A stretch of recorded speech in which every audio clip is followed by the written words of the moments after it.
Well, welcome to the Private Practice Elevation Podcast, Joe Sanok. Thanks so much. It's good to see you. We were just chatting before we hopped on, and it's been a while since we've actually chatted. I think it's been like 2 years, which is crazy. But Yeah. good to see you Yeah. again, and thanks so much for coming on. Oh, yeah. It's been a while. I feel like because I see your work all over the place, I feel like it hasn't been 2 years. But yeah, when we looked at how long it's been on Skype, it's been 2 years. So we've both been doing good work, but I feel like you've been in my presence for a while. Yeah, same with you. I mean, I follow you on Instagram and watch all your videos, and so yeah, it's there's this weird sense of like, oh, I know him, I know what he's up to. But it's so good just to talk face to face and just hear how things are going. Yeah, absolutely. So, and also another thing that we have in common that we just learned is kombucha. Absolutely. Got my glass of kombucha right here. I wish I had mine. My wife's been making it, and it's been actually multiplying in our basement, and so it's kind of taking over our fridge. But I love it.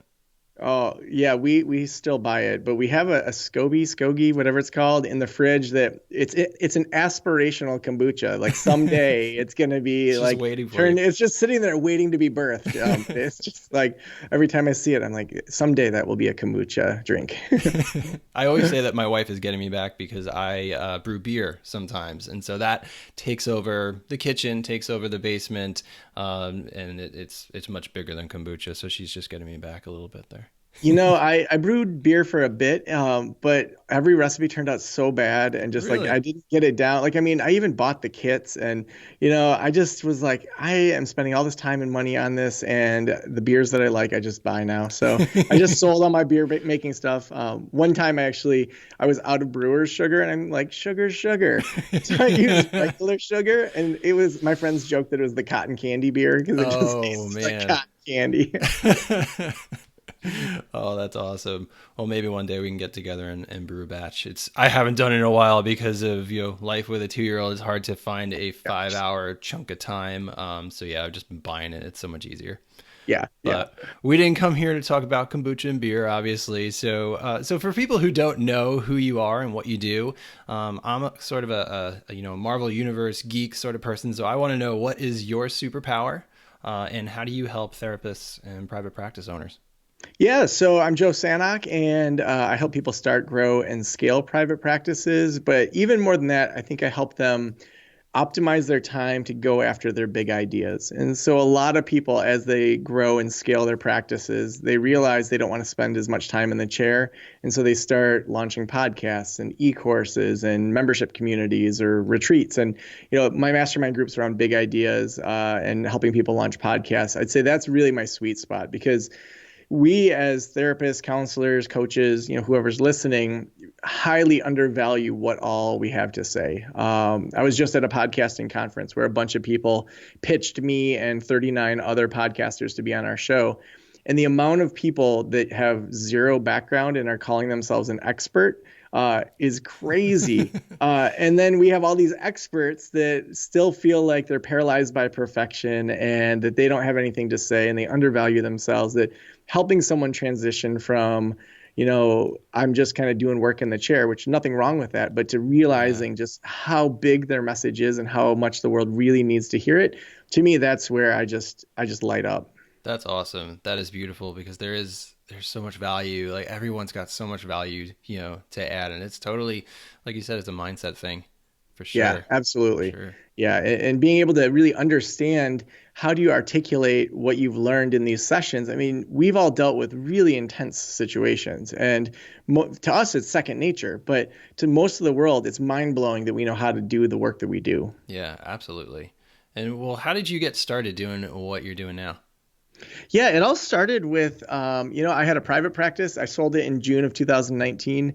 And so I started a private practice really just on the side. And my wife and I were on a 6 week road trip out west between her graduate school and her graduate school internship in occupational therapy. And I just quit my job with community mental health and kind of dreamt up this private practice while we were on this road trip and read this book, Guerrilla Marketing, that to me is still one of those essential marketing marketing books and started a side gig private practice while I was working as a foster care supervisor once we landed in our hometown of Traverse City. And really, it was just to pay off student loan debt, and just thought, hey, if I can make an extra 5-10 grand a year, like that's a sweet vacation, or that's a lot of debt to take a bite out of. Yeah.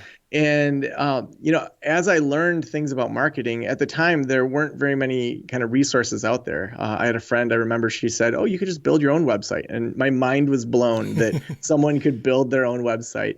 And I realized that very few people at the time were talking about private practice, about marketing. And so I started Practice of the Practice in 2012.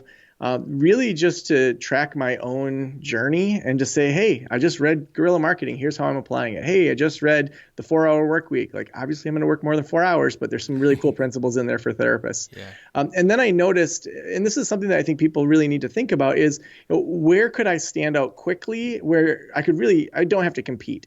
There's this book called Blue Ocean Strategy, where it has the metaphor of sharks, where the red water of the ocean is where everyone's kind of fighting for things. And the blue ocean is where there's as many fish as you want. And at the time, there was only one other podcast aimed at counselors in private practice, and that was the American Counseling Association. And they had been dormant at the time for 6 months. And so right away, I was the #1 podcast for counselors in private practice. And, even if someone outranks me, I can say I'm the longest serving, podcast. And so to pick those spots where there's just not competition, I started the podcast, and really, I mean, that's where it blew up for me, was that it set me apart. It's how most of the people that follow me first heard about me, or they heard about me and then found out I had a podcast. And there's just something intimate. I don't need to, share that with you. You do a podcast. There's something intimate about having these conversations, but then being in somebody's ears and in their brain, that it's just amazing how you can connect with people and really kind of work through their issues and have access to experts. Yeah. That's awesome. And we're talking today specifically about innovation. And just to follow up on, your story, when you started the podcast, were you thinking in that sort of mindset of like, oh, this is so new, this is so fresh, it's so innovative, or was it really just this desire that you had just to start a podcast? It really came out of wanting to start something bigger. I knew that I probably didn't want to work. At that time, I was at the community college locally as a counselor, doing a 40-hour work week, very kind of traditional role.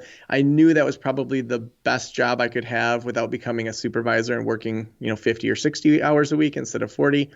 And I knew I had to scale something. And so my practice was already starting to scale at that point. I had started to add clinicians to the practice. So by 2014, I had left that full-time job for private practice and for the consulting. And I knew that the podcast was going to be something that it would offer an opportunity. I didn't know what it was going to be. I didn't know how it was going to look, but I knew that it was going to be a platform that just continued to grow. Yeah. I like talking ever since third grade. My report card always said, like, Joey's talking to his peers too much, and now I get paid to talk. And so it's awesome. So that thing that was once, a fail as a kid, that's all I do all the time now. Yeah. Beautiful. Awesome. Well, let's segue a little bit into our topic for today. And so we're going to be talking about innovation, and specifically 5 myths that are keeping private practice owners from innovation. And before we get into those and what you have for us, why is innovation so important for someone who is a business owner, a private practice owner? Yeah. So there's 4 I's that with Practice of the Practice we often talk about: income, innovation, influence, and impact. And to me, innovation is so important because it sets you apart from the crowd. And so it allows you to create things that kind of push you, that you take your curiosity that's there, and you're doing something with it. It's kind of curiosity turned into action. And so for me, when I think about innovation, those are the things that make a difference in the world. They're the things that set you apart, but it also allows your message to transform other people. And one of the myths that we'll get to is that I have to start something brand new. And we'll dive into that. But I think that's one of those myths that people think, oh, I got to start something brand new. Like, I can't do that. And then they just stop and they think the innovation is always coming up with, the next SpaceX. Yeah, right.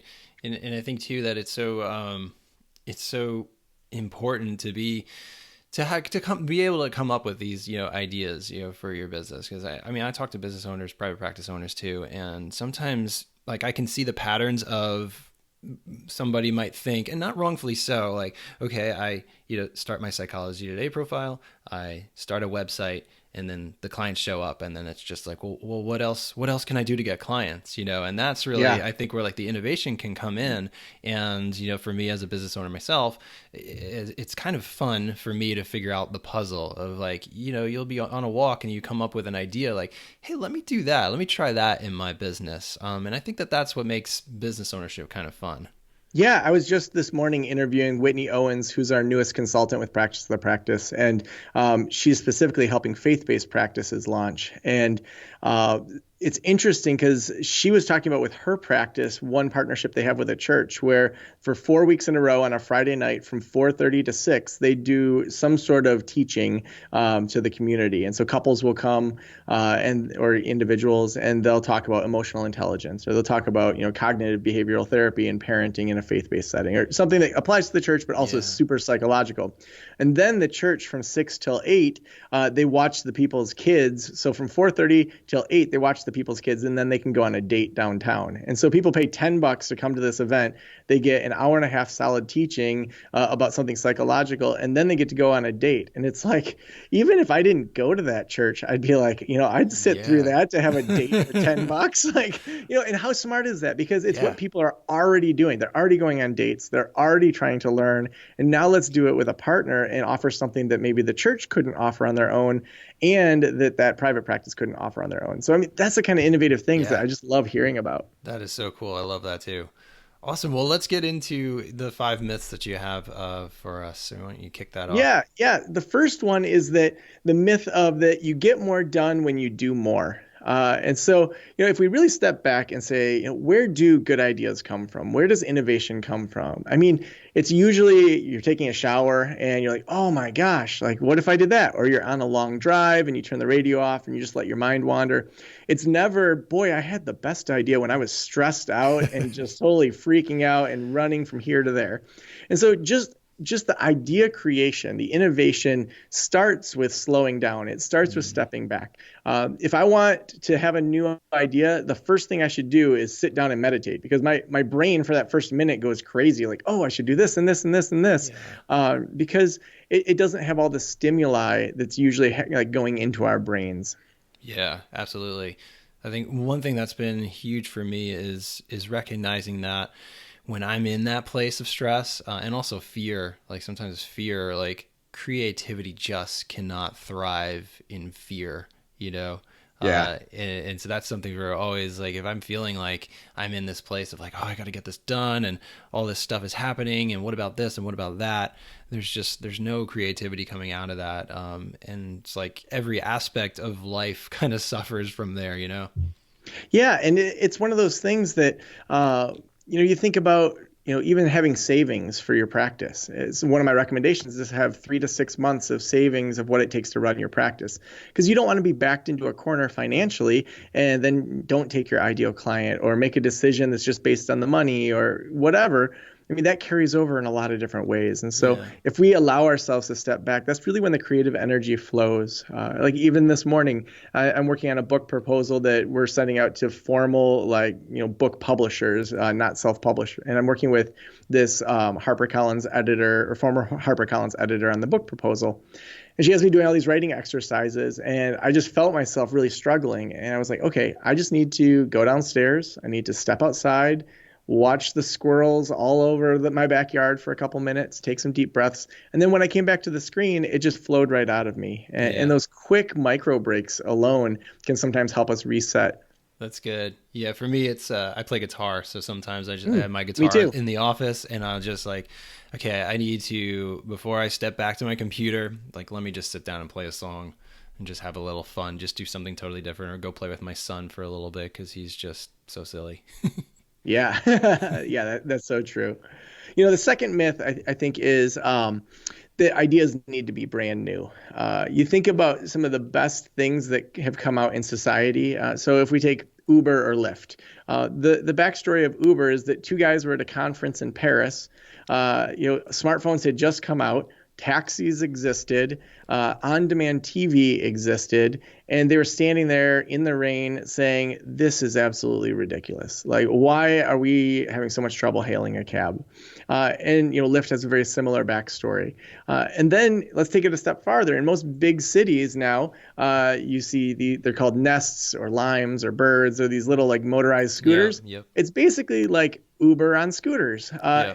which I would say that it then raises a lot of questions about like why they just get thrown in bushes and but that's innovation. The innovation always like goes first, and then the problems behind it then have to get cleaned up. Yeah. That was true even if you look back to when the late 1800s. If you look at pictures of downtown Chicago, all of the streets were pedestrian. Pedestrians had the right of way no matter what, more than horses, more than when cars started coming out.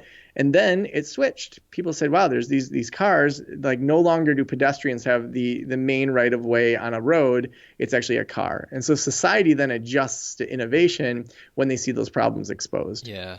That's a really good point, and I haven't actually thought about that.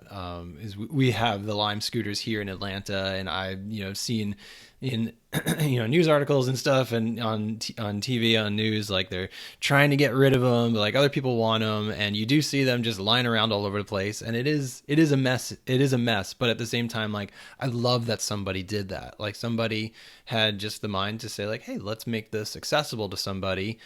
It's new, it's sloppy, but all that stuff kind of works out in the end. And so I think that's encouraging for someone who's going to take a risk and innovate in their business for sure.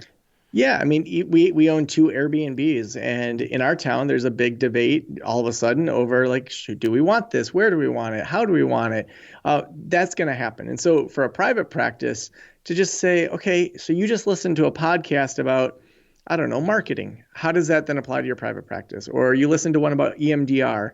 How do I link that with something else in my life that I'm interested in? Linking things and good ideas together is more where the new ideas come from than saying, I'm going to create something out of thin air that's brand spanking new. Yeah, it takes a little bit of the pressure off too.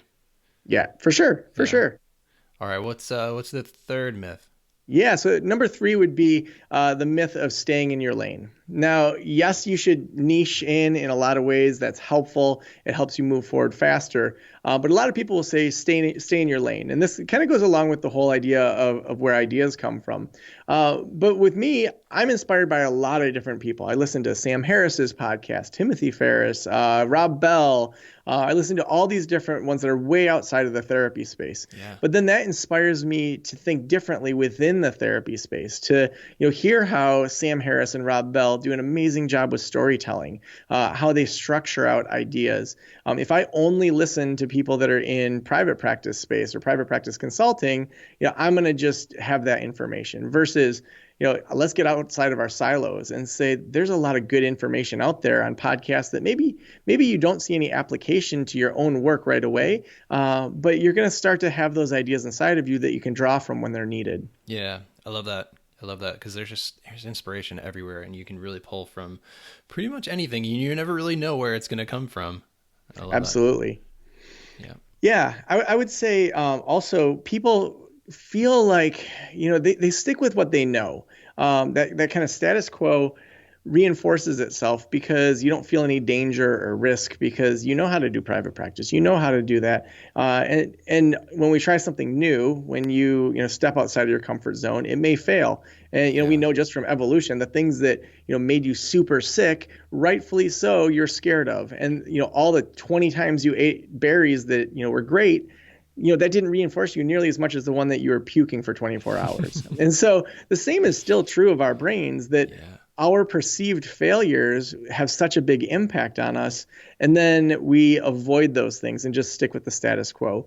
But in reality, the things that really push our businesses forward are kind of stepping into that risk, stepping into that potential failure, and then realizing that failure is really just a way to gather information of what's going to work in the future. Yeah, I love that. That's so good. Again, takes the pressure off, and it's always just a learning experience.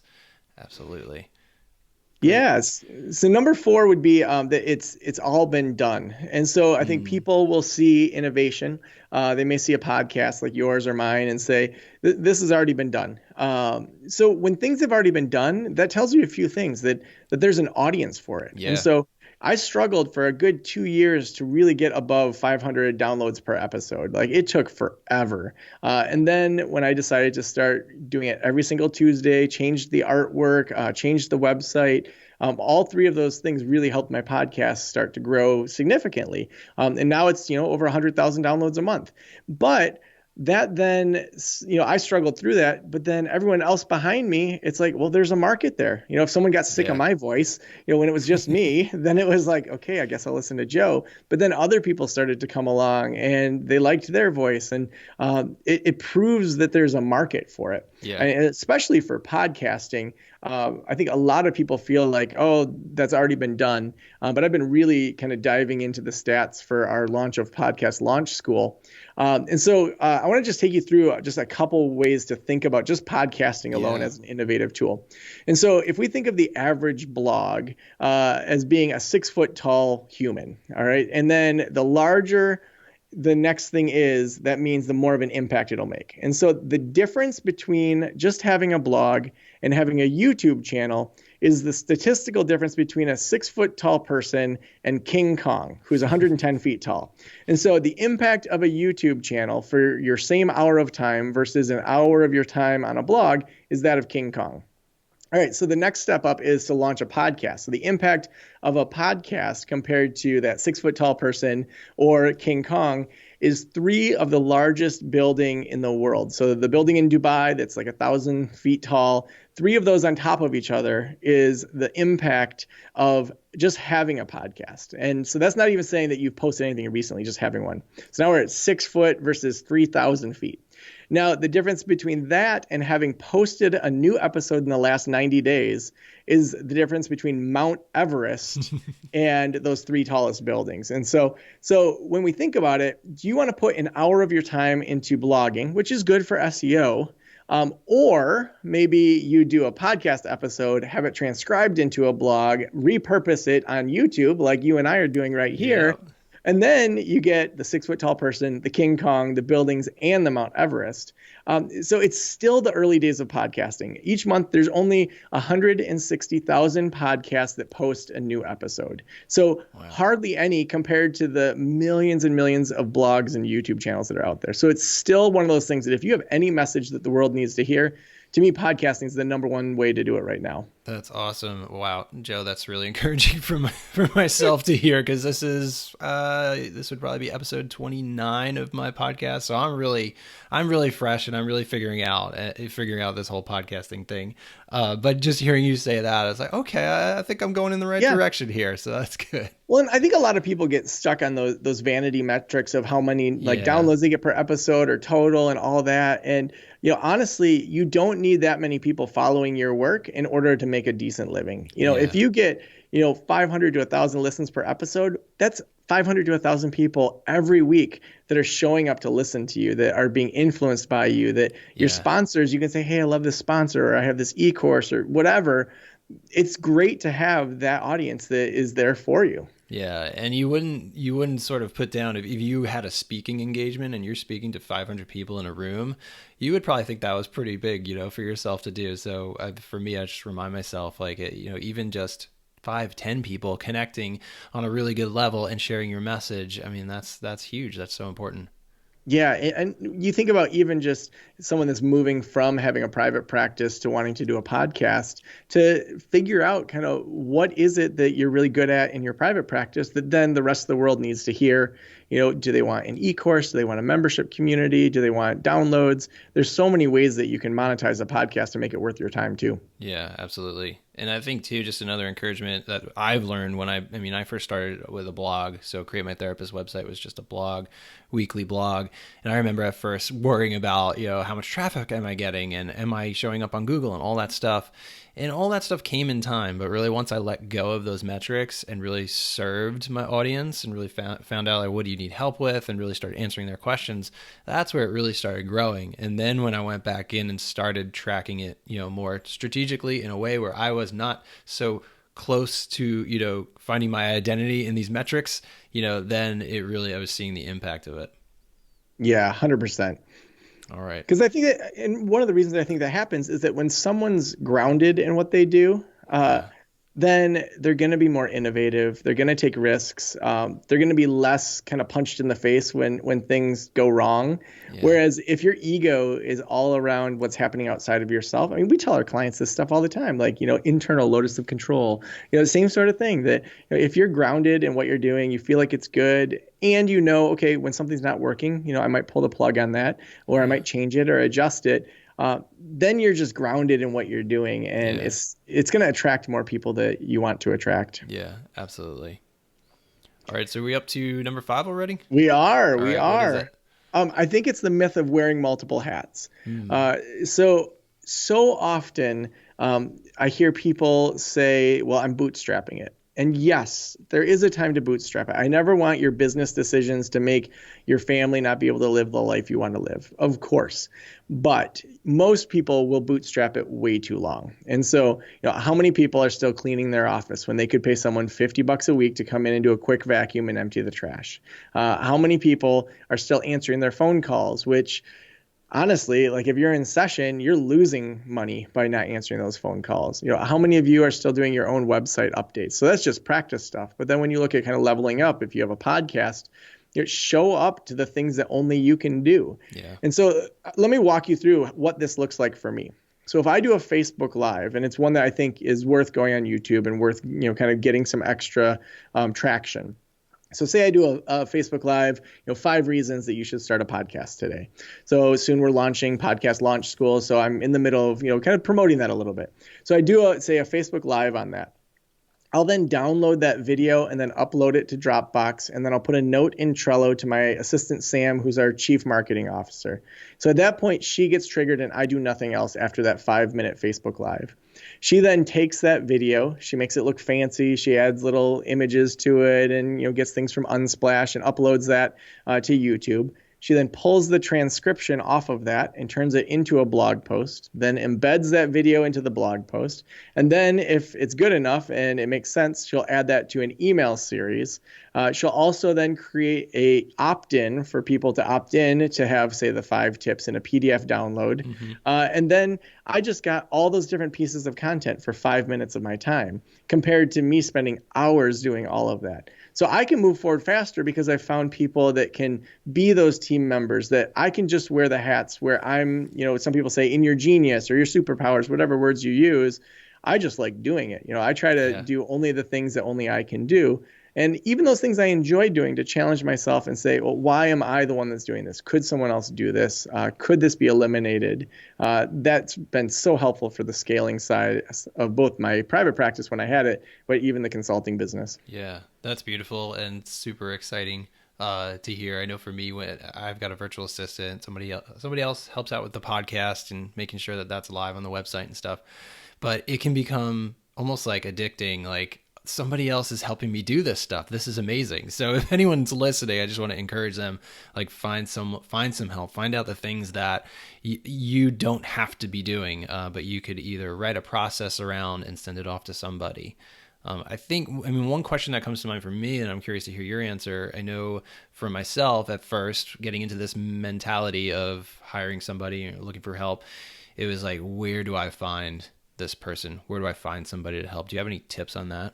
Yeah, I think a lot of people look for this perfect person that's going to do it all. And I would highly encourage you not to, because even if you find that person, they're probably going to be highly sought after and leave really fast. And so I would start with, what are the first handful of tasks I want to take off my plate? So it could be answering phones. It could be website updates. It could be SEO optimization. Just start with those things that you're like, I should not be doing this. And then look for that person. So recently, we transitioned for our director of details to hire someone new for that. And so the director of details starts with just, looking at my emails, responding to my emails, starring ones that are important, so that I'm not stuck in my email and spending my energy on that, except for the kind of high-end emails I need to be responding to. So that's what she started with. And then there's a lot of other things that go with it. So I just posted through Facebook. So Facebook has a new jobs section for your Facebook page. And I know a lot of people will use a lot of the hiring services. Honestly, I had four qualified candidates that came in for that director of details position because people can tag their friends on it. Everybody's already on Facebook. Yeah. To me, it was amazing to find there. Another good site is Upwork. Upwork, you can find people that are more on a kind of freelance project based. They're not going to be long term. But I would say you want to stretch yourself to say, if you're spending $15 an hour on somebody and you want to lock them in, maybe guarantee them 10 hours a week. Now that's a chunk of change, but it's going to force you to say, what can I give them? I'm paying them, $150 a week no matter what. I got to make sure I send them enough design Yeah. things. Yeah. And so that's what I did a couple of years ago where Sam, she left her full-time job at a magazine. And I said, okay, like let's define what this job is. She has a 35-hour work week. She has a certain number of days off per year, and then she gets paid a salary every month. And so it forces me to keep her busy, and I just keep adding to her Trello list of, all right, here's the next thing to work on. It's great. I love it. Awesome. Well, let's recap here. So we finished our 5 myths. Can you just recap what they were? Yeah, yeah. The first one was the myth of that when we do more, we get more done, Yeah. and the truth there is actually slowing down is what sparks innovation. Second is that ideas have to be new, and the truth actually is that most of the good ideas are bringing together established ideas in a new way. Third is the myth of staying in your lane, and the truth is we should get out of our silos and learn from other people, and then come back and apply that to our audience. Fourth is the myth that it's all been done. And the truth there is that actually that's tested that this thing's probably going to work. And so if it's done, jump on in, especially in podcasting. And then last is that you need to be wearing multiple hats and bootstrapping. And the truth is, the more that you spend the time specifically on the things only you can do, the faster your business will grow. Awesome. Love it. Thank you so much, Joe. This has been so helpful. I love this Yeah. topic. And, Is and Daniel, can I give something away for free? Absolutely you can. Yeah, so I have a free podcast guide for people. So we put together 27 tips, tricks, and statistics that'll help people start a podcast. It's called the Smart Strategies Podcast Guide. They can get it over at practiceofthepractice.com/podcast guide. Awesome. Thanks so much for that. And one final question. Well, before I ask this question, is there anything else that you want to say about innovation? Anything you want to tie this all up with? I could talk for days on this. I love it so much. But I think the big thing that I didn't say is that you should jump before you're ready. When you see an opportunity, go for it. I was interviewing Daniel Pink recently, and he was talking about how when he was a intern in politics, someone asked this group of interns, "Hey, does anyone write speeches here?" And nobody did, and he rose his hand even though he had never written a speech in his life. He ended up becoming Al Gore's speechwriter because Wow. he figured it out after he said yes. And the most successful people are the people that figure it out after they say yes. So stop being paralyzed by perfection and go get things done. Awesome. I love it. Okay, so the one thing that I always ask each guest on the show is what's one book that you've read recently that's impacted you?